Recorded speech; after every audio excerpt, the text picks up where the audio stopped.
for themselves as an office, and then possibly hire out the rest of the space, but that wasn't confirmed at that point. Good, accurate information. So we're talking about they're going to probably knock it down, put a third story, or... It was a pre-planning application. Right. It hasn't gone through yet, and when I spoke to the planning, because of the type of building it is, because it's in a conservation area and various other attributes, there's a good chance given and also taking into account that the email that was sent to Eleanor saying about the fact that they want us to sign this letter to do dilapidations, and a few things that he said in the past, the crux I'm getting from it is I don't think they're going to get the planning permission unless we sign this document to that effect, which is why they're not going to get planning unless... I don't think. I think because when I first spoke to him, at one point he said, there's something to do with planning I need to go and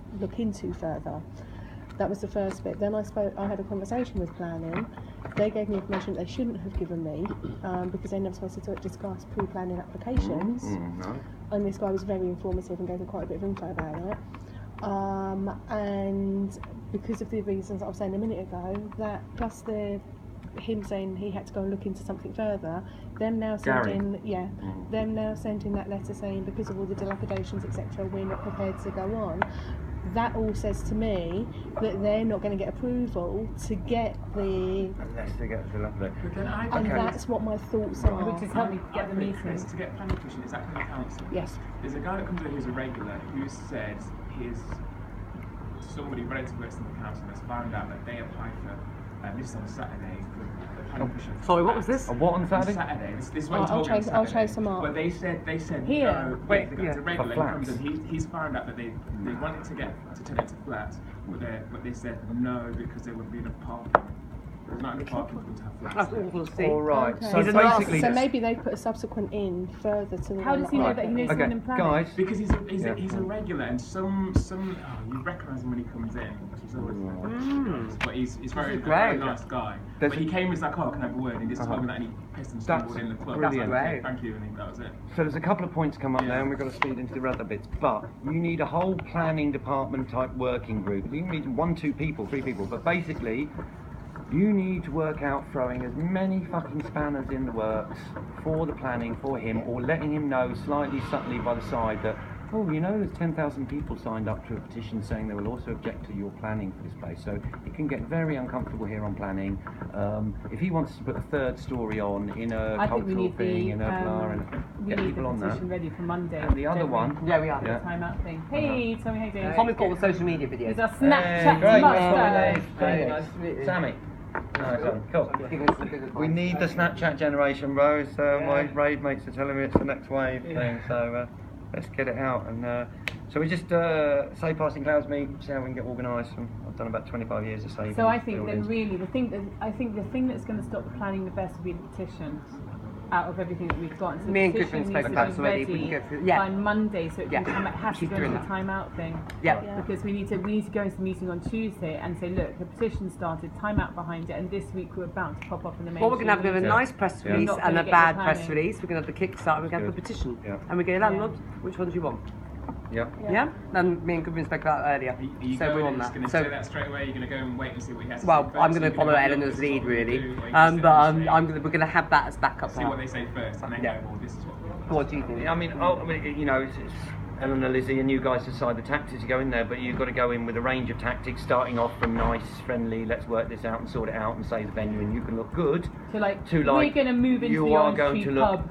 We are moving into your local pub. Your mates down the pub are saying, why are you killing off that venue there? To really, making it difficult on planning, to all sorts of pressure applied. The media, the mayor's department getting in touch. And following up on that point you just said, very, very, very important. You have probably had 2/3 or half a Hackney Council coming in here for a drink and dancing and going, wow, this is great. So talk to all of your crew and say, right, do you know anybody who works in Hackney Council or their children who likes this place, who is willing to give us some insight or some help or some support or get the council bods on board? Because this is a lifeblood to the area. It's a cultural venue that should never be closed, you know.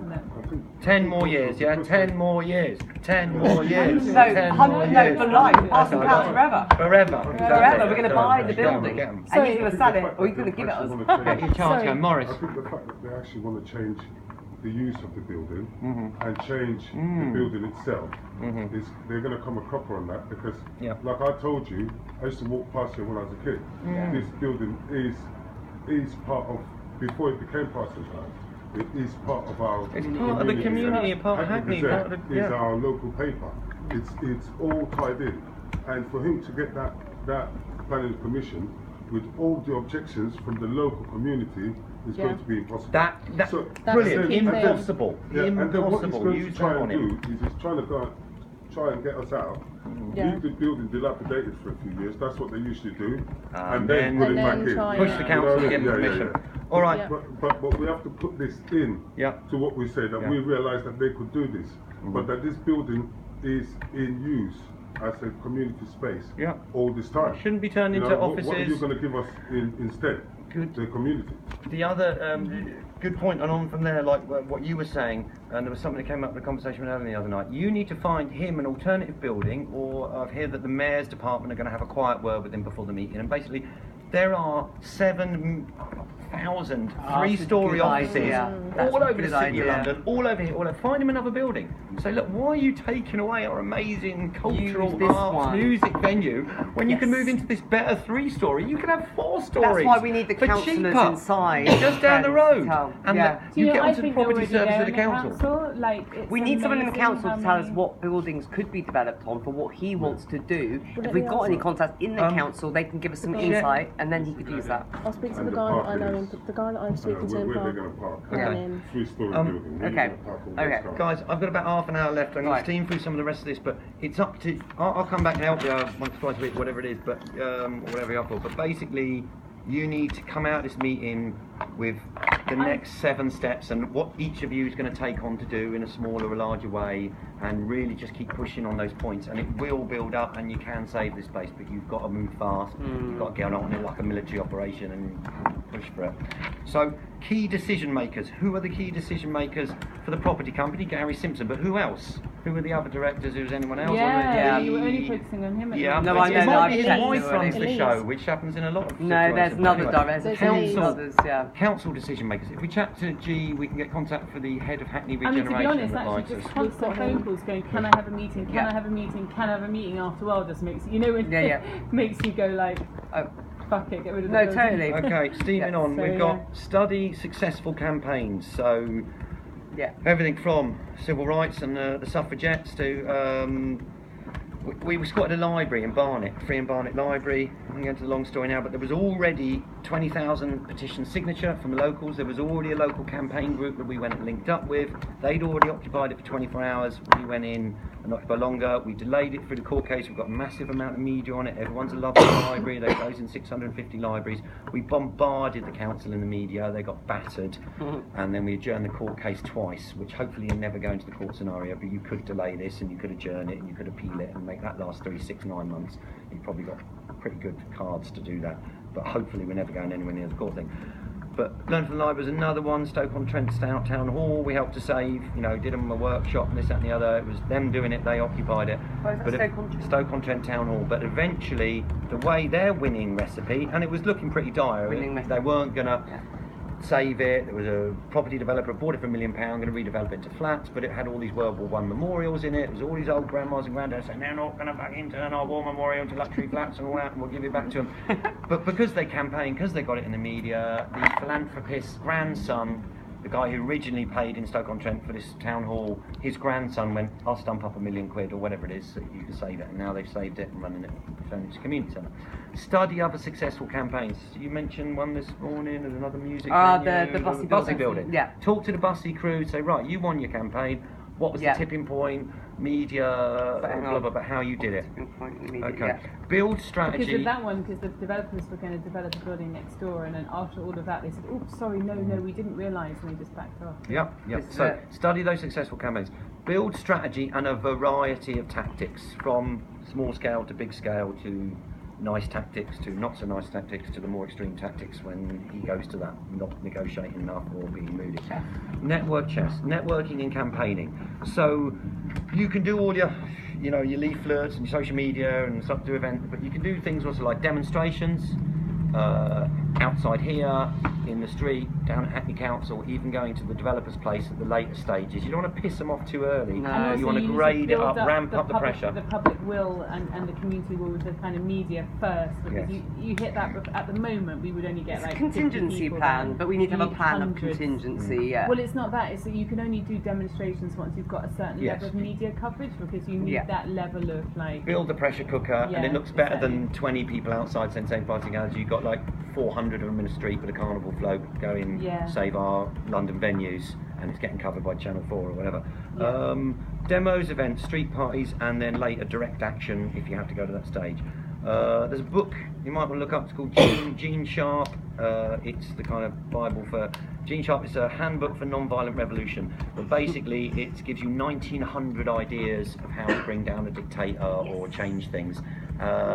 A lot of them won't be relevant, but there are really loads of really good relevant. Get yourself a symbol, pick a colour, choose. There's lots of campaigns. Gene Sharp, Handbook for a Non-Violent Revolution. You can download it. It was the thing that inspired the uprisings against Slobodan Milosevic and Tahrir Square, and various other movements that really want to save something, have learned from some of the ideas. One idea, you do a mock funeral. Funeral of democracy. Well, that's what they did in Soho, we did it for the Criminal Justice Act, took one to but number 10 Downing Street. They lost their building, didn't they? Madame Jojo's did a funeral, but I think they Madame did it after Jojo's, they lost the building. We should be spotting that one. So, escalate campaign and resistance. So it's a gradual building up, like Eleanor says, you've got to do the groundwork. We could hold, oh my god, I love it. We call up the Orange Street pub and say we'd like to hold a wake. Funeral for community 10 on the days, Cameron. What? Again, what? You want to do what? Sorry, I'm going to miss that. Can we hold a we need a coffin here in House of Pledge. She asked me this yesterday. She can get a coffin. There you go, right. Literally asked me that yesterday. Guys, I'm going to steam on with this, but get excited, make things happen, do 2 or 3 little crazy actions where you go with clothes, really clever ones, funeral, whatever, make it fucking exciting. Take 20 clowns with you, take Planet Man and a fucking old band behind on a portable stuff, I don't know. Be imaginative, be creative, have fun, enjoy the fucking process, win the bastard, do him, you're still going to be here in 10 years, forever. So, escalate the campaign resistance from nice beginning and campaigning, like Ella says, building up the campaign support to a certain point. Later on, from nice, you might have to turn into a bit more nasty, a bit more direct action, actions and whatever, street party action on the owner's office with the media and community at some point. If it goes to that stage, hopefully, don't need to do this, but there may be a stage where you go down outside his office with 100 people and Planet Man playing music and a load of banners and things and a load of kids and a whole community, amazing scene right outside their place for a whole day of picnic, and you get 4 television channels down and you get radio going, why are they killing off all our London music venues? This is the arts and culture of London. Boris Johnson's lot in the GLA had a meeting about, whatever it was, about 5 months, I think, saying, we're losing all our music and arts and culture in London. What's going on? It's like, oh yeah, you fucking criminalised squatting and you're fucking evicting all the bloody music venues, turn into luxury flats that no one bloody uses, that they're all investing in. Anyway, don't this is it. So sit down, sit in.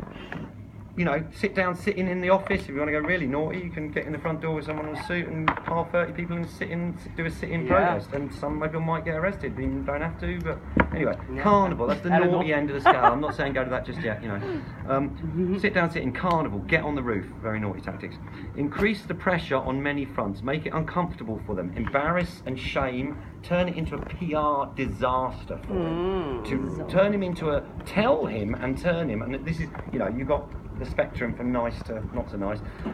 Turn him that he will be turned into a local pariah, to be shunned, that there are 10,000 people who sign petitions that support this place, that love this place, that will oppose his planning permission, that will tell him that he's a terrible person in the newspaper, that will say that whatever their names are, Mr. Landhold Development, doing loads of nice stuff, to pile up the pressure. What does victory look like? So, do you want to say passing clouds? Rant up the crowd, give them the ammo, get them, even on the mic on a Saturday night, get Planet Man, get MC Angel, get whoever it is. Do you want to say passing clouds? Yeah. I can't hear you. Do you want to say passing clouds? Yeah. You know, really get them. Yeah. And then give them a leaflet at the end of it going, here's 10 things you can do to save passing Better than clouds. that sign on when they're there. Come to the meeting, sign this petition, send this letter to the council, project on the to the mayor. the back thing. We can project the 10 things so that you can do. Make it easy for people. Do the what? It's in some of the. Well, they could line up outside. Sign a petition. Ring the council. Speak to the mayor's office about it.